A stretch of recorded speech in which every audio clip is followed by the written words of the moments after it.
you are officially someone she fears. I don't know if there's a better compliment you can get. Like, I don't know who's quoted on the back of your book.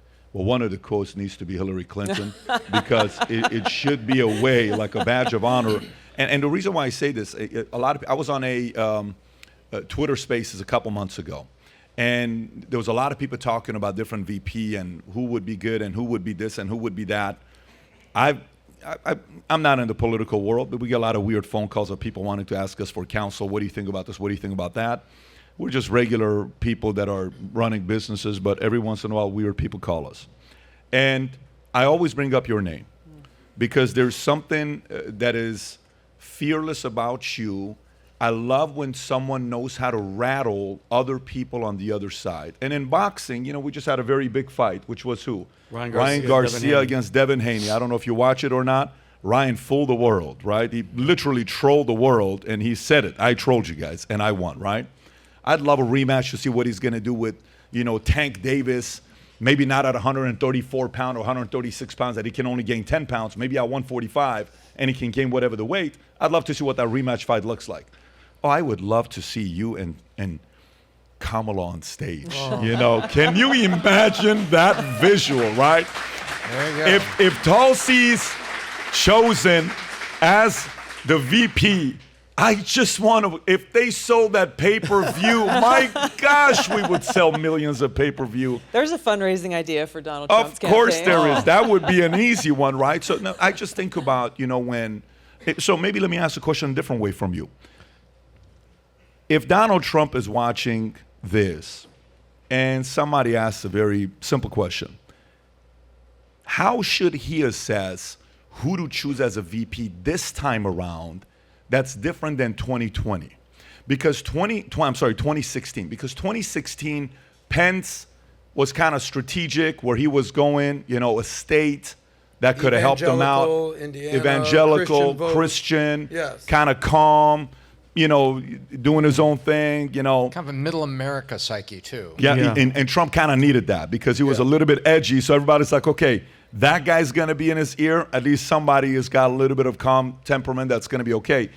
How do you think strategically would be the right choice to make as a VP today? What do you think is different about 2024 versus 2016?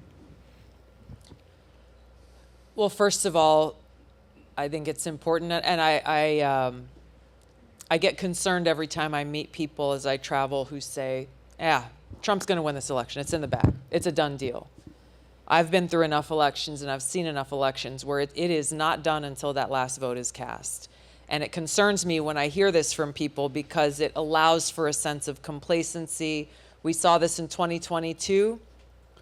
The outcome of the election was very different than what pundits on both sides of the aisle were saying it would be. And I talked to different campaign operatives. They said, well, gosh, there were 25,000 people in the state of Georgia, or 50,000 people that we expected to show up that just didn't show up and vote. So winning elections is about winning support. For President Trump or anyone running for president, frankly, you want to be able to bring people in to support you who may not already be there. And so that I think is probably one of the criteria that he's looking at, or that he should be looking at, is he's already got a huge following and a huge base of support that's very, very loyal. How do you bring over, there was a Gallup poll that came out recently, a week or two ago, that showed 43% of voting Americans are unaffiliated with either party. 43%. So Wow. that's a huge group of people who maybe they're undecided, maybe they're decided, who knows, but they are not already locked in from a partisan standpoint. There's a huge number of people like Bob Bartels, the video of the union leader we just saw, people who may already be in that pocket of identified Democrat voters, but they're saying no. The Democratic Party has forced us to look elsewhere. I can't in good conscience vote for a Biden-Harris administration. So there's a lot of folks out there, people who may have walked a similar path that I have, a similar path that Adam has walked, who maybe identified as Democrats for a really long time, but have gotten to a point where it's just like they have gone crazy. Those are the kinds of people that I don't want to say up for grabs because it sounds very transactional, but who are looking for the right answer in how they want to cast their vote. That's number one. And then number two is it's critical that President Trump have someone by his side who has a backbone and courage and ready to take on the fight of our frickin' lives in Washington to root out the rot and corruption that is so deeply entrenched in every part of our federal government. But by the way, couple things, and Adam, I'm going to come to you. Adam also identifies as a 25-year-old white male, but that's a very different story. A lot of people can vouch for that. But so, no matter what happens, he kind of feels like he's aging backwards. But Rob, can you please play the clip of maybe a highlight reel, just to kind of remind some of you guys. Sometimes with social media, we have a short memory. Here's Tulsi body slamming Kamala. Go for it. I love this. Now, Senator Harris says she's proud of her record as a prosecutor and that she'll be a prosecutor president, but I'm deeply concerned about this record. There are too many examples to cite, but she put over 1,500 people in jail for marijuana violations and then laughed about it when she was asked if she ever smoked marijuana. She blocked evidence. She blocked evidence that would have freed an innocent man from death row until the courts forced her to do so. She kept people in prison beyond their sentences to use them as cheap labor for the state of California.